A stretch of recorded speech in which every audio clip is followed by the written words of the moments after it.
Yes, good idea. Okay, so here we go, take two, where we've remembered to put the video on.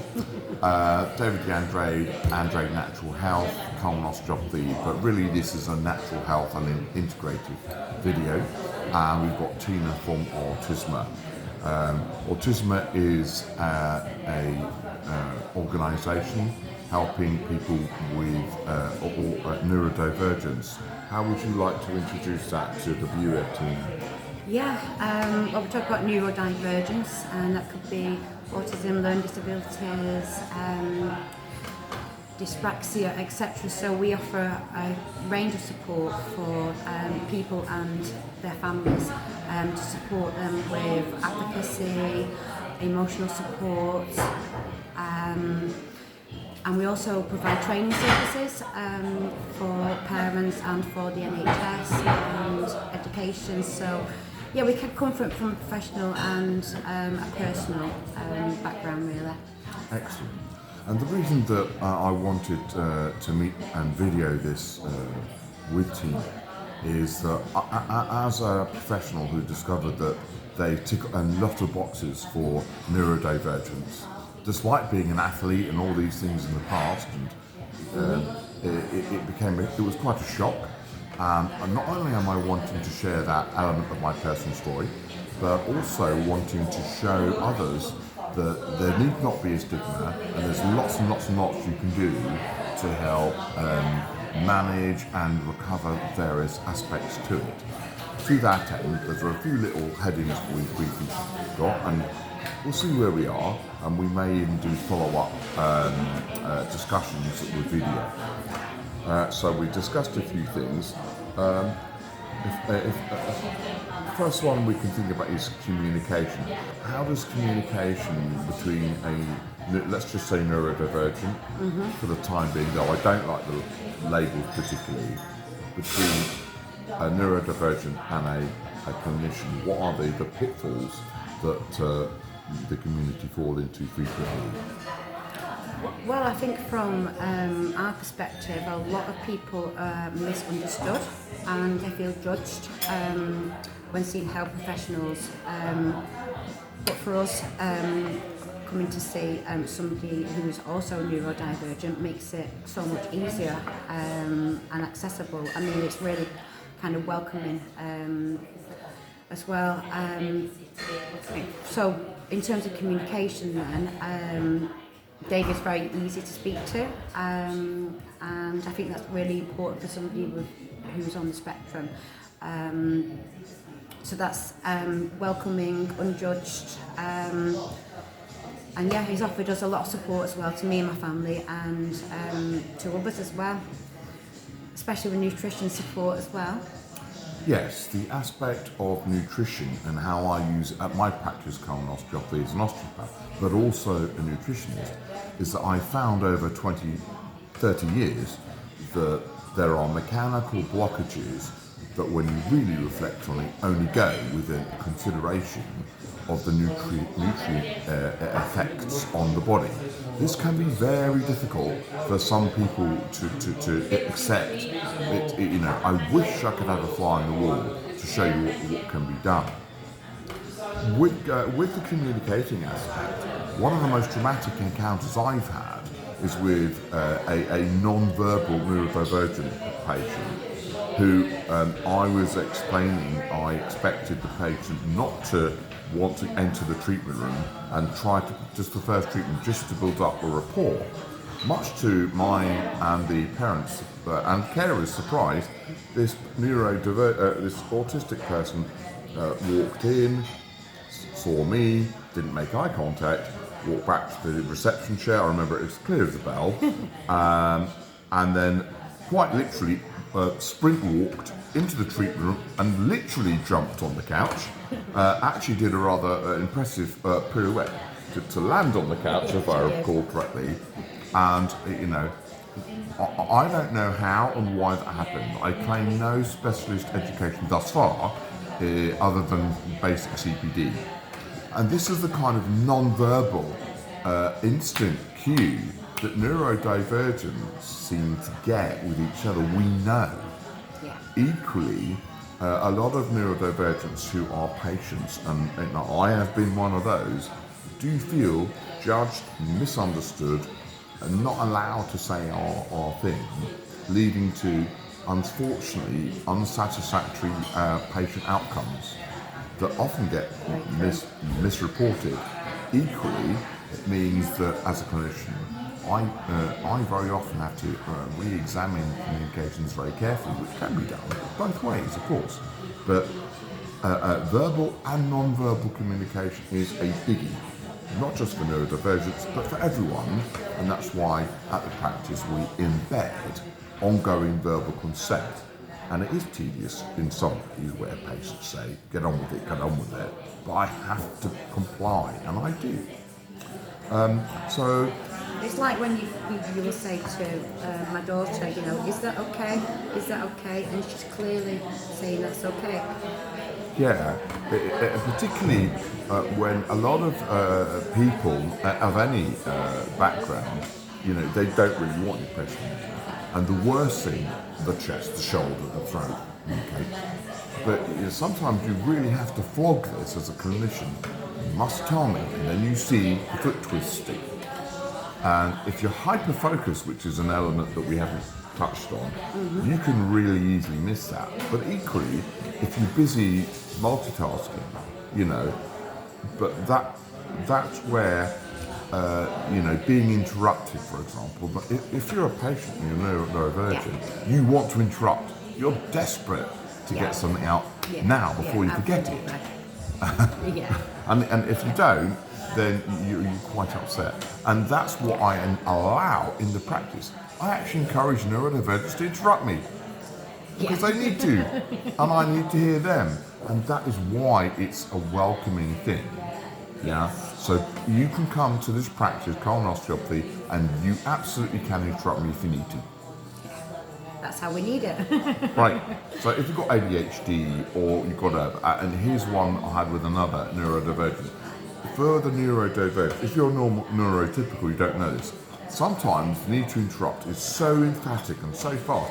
It's like things are trying to scream to get out of you. I've got to do this. It's almost an addictive behaviour, but it's not addictive. Like a bottle of Coke, isn't it? Yeah, totally. It's like a bottle of Coke. If you don't, oh really? Yeah. If you don't get this out now, you're going to explode. Yeah. And the freedom to get it out, that's the thing. And allowing that into the narrative is really important. So I think, and there's more about communication, how I work, warning you that I'm going to press on, because you want to know what's going on. More if you're neurodivergent, you're like, no, I want to know what's going on. Yeah. And I will tell you. Colon osteopathy or Andrea Natural Health has an embedded, I will let you know as I go. And I do have videos on the channel where I make a point of that. This is why I'm exhausted every day at 2 o'clock. Because I've explained all my treatments ad nauseum. You work very hard. Okay, what else have we got? Oh yeah, so the nutrition support, and maybe we can say a little bit about how my daughter was in the beginning when she first came to see you.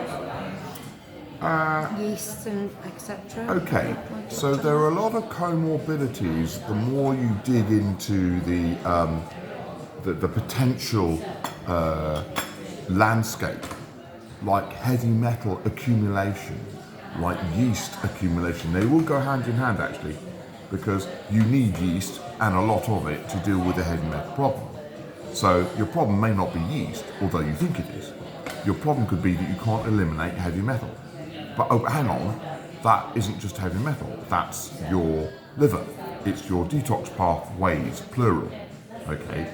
And if you've got that going on, then you're much more predisposed, whether of any community, to then have a concurrent parasite infestation, which are far more common than you'd want. And it is suggested from some quarters that even brain behaviour is modulated by parasitic infestations.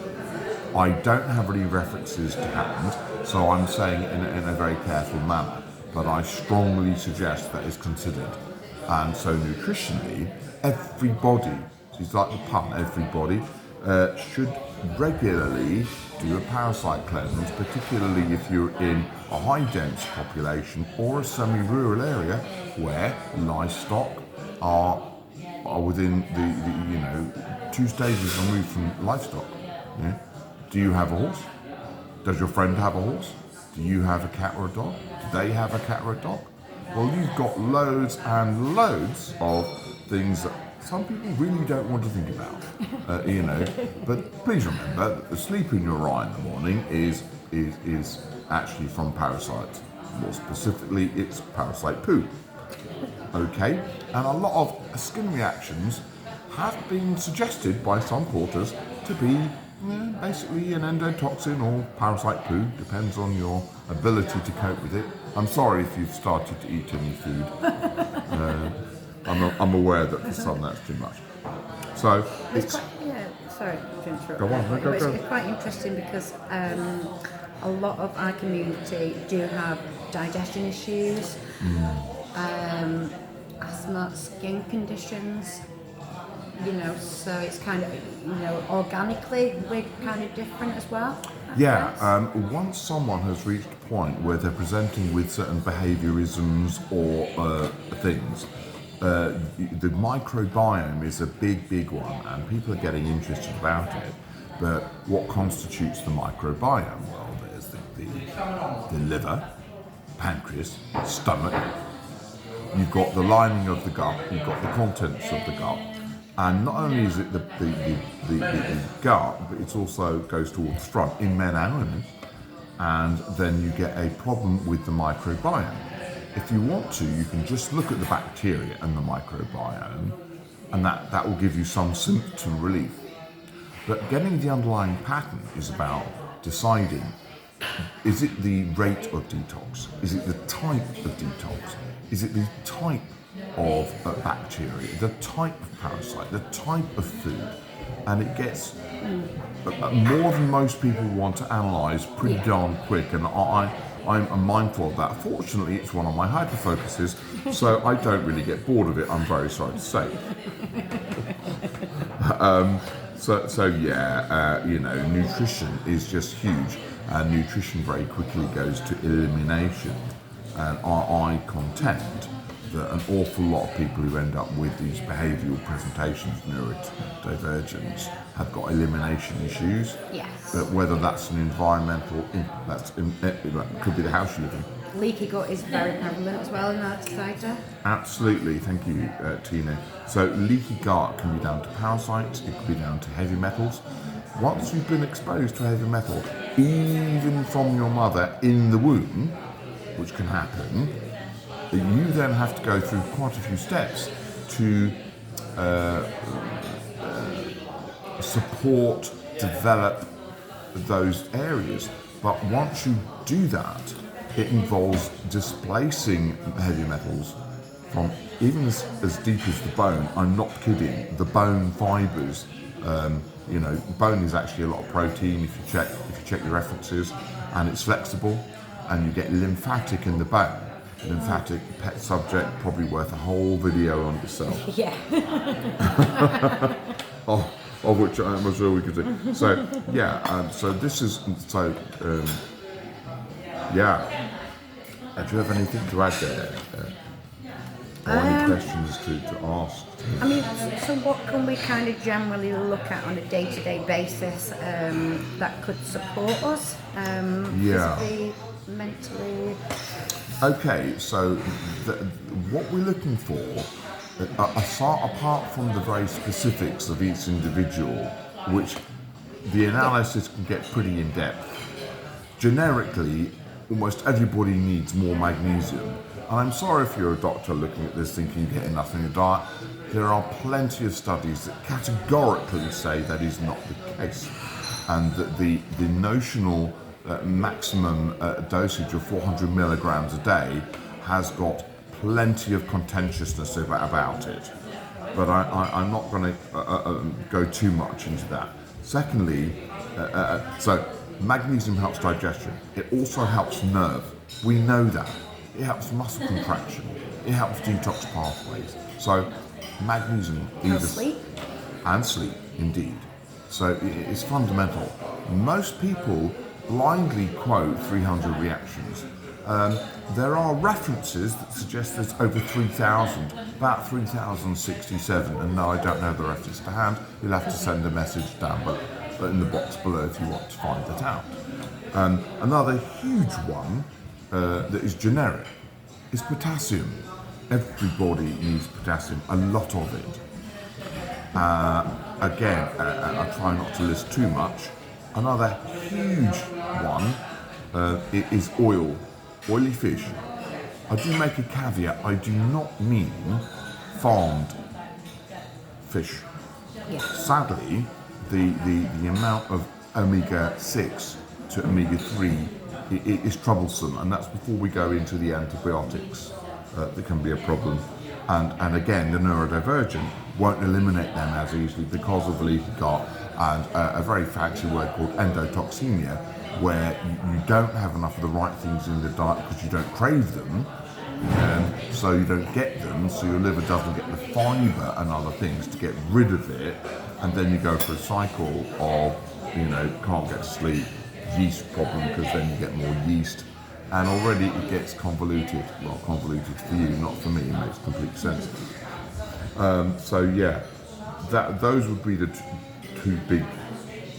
three big ones. Magnesium, everyone, oily fish or oils, omega-3, most people need to up the omega-3 for at least 30 days, and then be careful about overloading omega-6s, and that is what a normal Western diet will do. It will completely wreck your oil balance. Okay? Yeah, brilliant. So a lot of our community have pica, and a lot of our community have eating disorders, etc., etc. Can you just explain to the listener what pica are? Yes, so pica is Latin for magpie, and magpie likes to eat silvery, shiny things. But in terms of, for us, it's eating inedible objects. So I mean, it's like when a lady is pregnant, she requires more vitamins, etc. It's really quite similar. It can be anything that a person would eat, absolutely anything to fulfil that need, which does come from a physiological perspective, but also a sensory need as well. So if you can imagine needing that coffee or needing that bath, and somebody said you can't have that, okay, you can't go to the toilet, that is how much excruciating pain it is for that need to be met. So we get a lot of overeaters, we'll get a lot of undereaters as well. So one of the things that we're working on at the moment is we use sensory trays and sensory diets. We have smell boxes and we have taste boxes. All can be kind of low calorie and quite healthy for the body. We can use like kind of mint, Marmite, peppermint, whatever the young person or adult might like really. That tends to help with pica as well on that side of things. Yeah, and the approach that I take at the practice is I encourage people to take a mineral hair analysis. Yes, and we've done that as well, haven't we? Yeah, and the reason for that is that enzyme deficiency or inflammation or other things can be implied from mineral deficiency. It's not a straightforward thing. There is quite a lot of background data. A hair mineral analysis is often poo-pooed by many clinicians. It's not a diagnosis, it's an indicator, but it's an indicator that you will not get information from on your blood test. You just won't.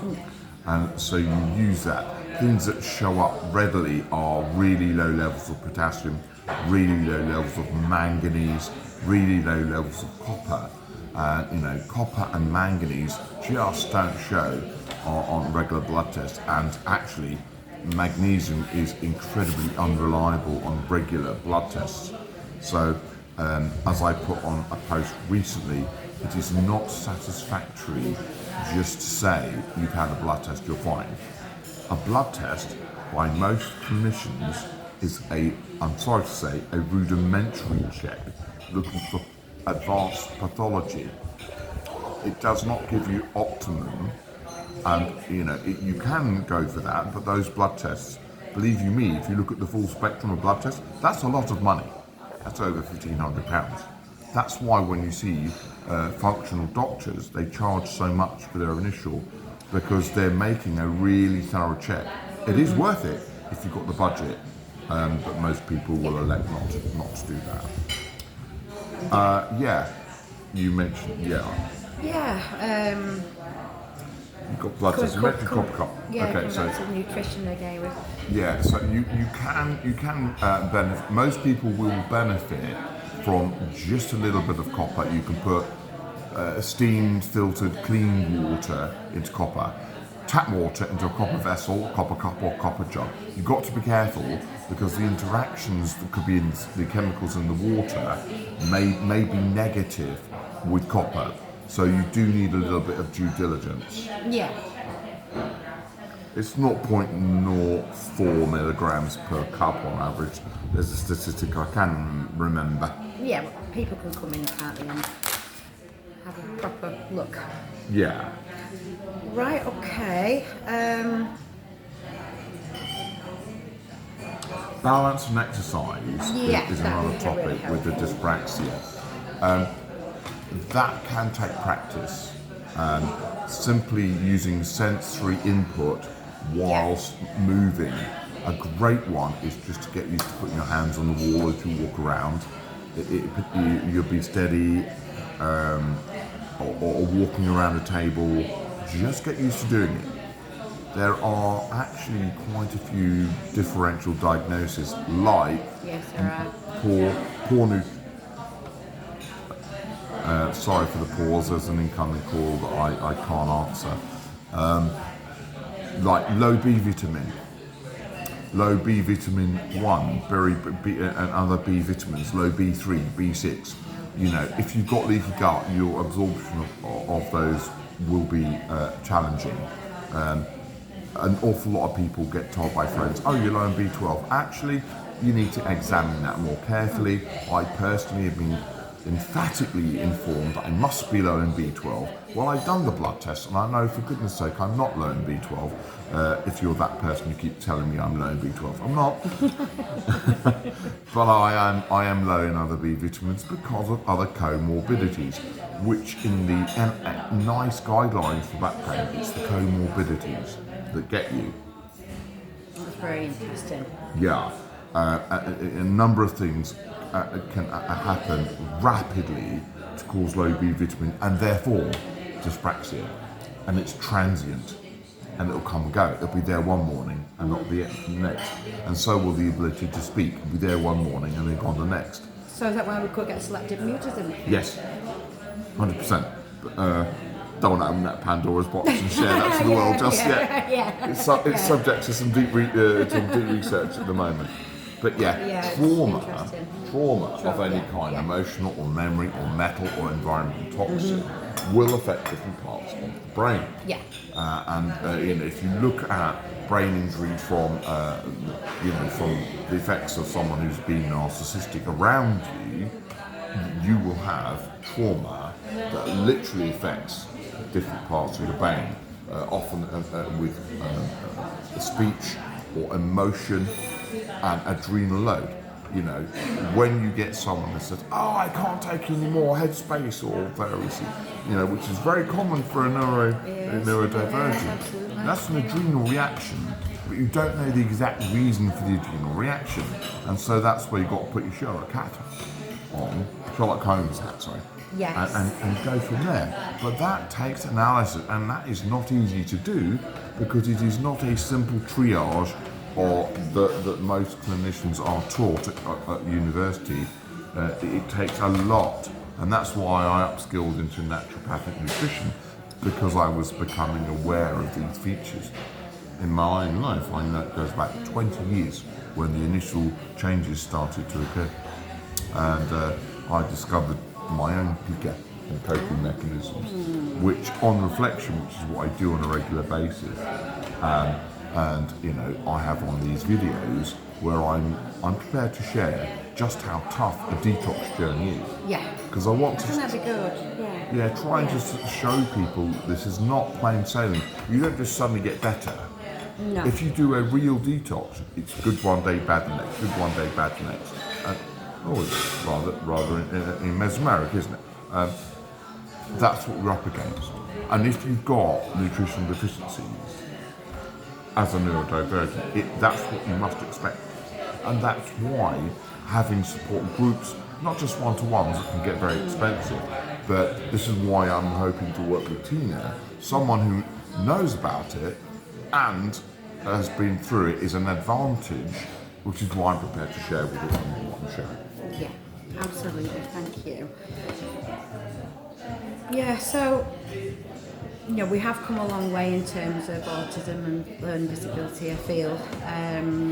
You know, but there's still a lot of misunderstanding in terms of challenging behaviour, and I think a lot of this could do, like with my daughter, like she's very adrenal, you know, and if we kind of work with the adrenal, we tend to get a lot more calmer behaviours, and I think, you know, it goes to say, doesn't it, I think it was Bash et al. Did a study, I think it was in the 60s now, where, you know, the 7 out of 9 people stopped having challenging behaviour when their primary need of medical was met, you know, so that kind of makes a lot of sense, doesn't it? Because we can look at changing the sensory, the communication, why they might be protesting, why they might be escaping, you know, and kind of one of the first things is look at the physical, you know, have they got toothache, have they got headache, are they hungry, are they thirsty, do they have adrenal dysfunction, you know, so I think, you know, the first port of call is really looking at, you know, medical and physiological. Yeah, osteopathically, depending on whether they're an old osteopath like me, an old greybeard, or a new one, we had a name called sympatheticonia. Try saying that on a Friday night. It's too much fight or flight, which is another word for adrenal.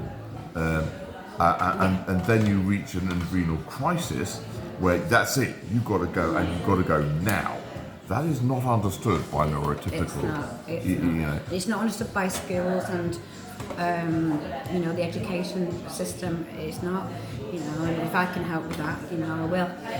Yeah, and this is what I do at Colon Osteopathy. I frequently say, contact Tina Autizma, and then Tina can help support you.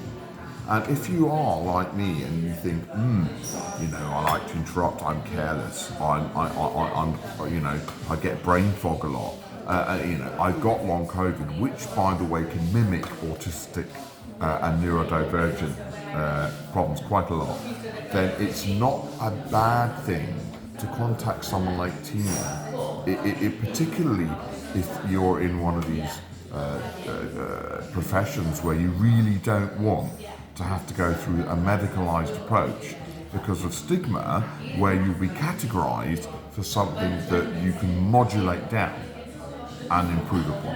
And you really can improve upon it. And we've seen time and time again, we may do a video with 3 of us, we've yet to discuss it, but there's a counsellor who treats anxiety, and we're looking to integrate the talking therapy, which is important. Yes. Because if you can literally not have talked about something for decades and it will somaticize, that's a posh word for not talking about it, will literally cause you pain in your chest, literally cause you pain in your throat, or wherever, and other parts of the body just won't work. You know, and there are some very personal stories that come out that, you know, where people actually need support, because the onset could be trauma, but the maintaining factor could be something else, and that's going wide, and that's something I will hopefully bring up where I'm with or we're all together with the counsellor who, because I've not got permission, I'm not mentioning her name just yet. Any final thoughts, Tina? Well, we've covered communication, behaviour,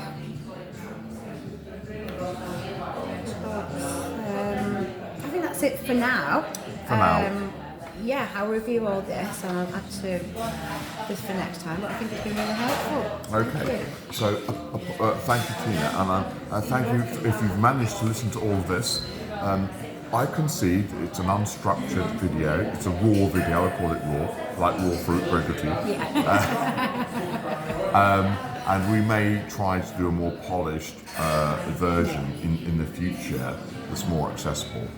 Genuinely, if you've got any constructive comments or curiosities, let myself or Tina know, and that's at Autizma. What's the website, Tina? It's autisma.co.uk, AUTIZMA. Okay, there's so much that we feel that can be done to support so many people who feel disenfranchised, and if you want to tap into what we're offering, get in touch.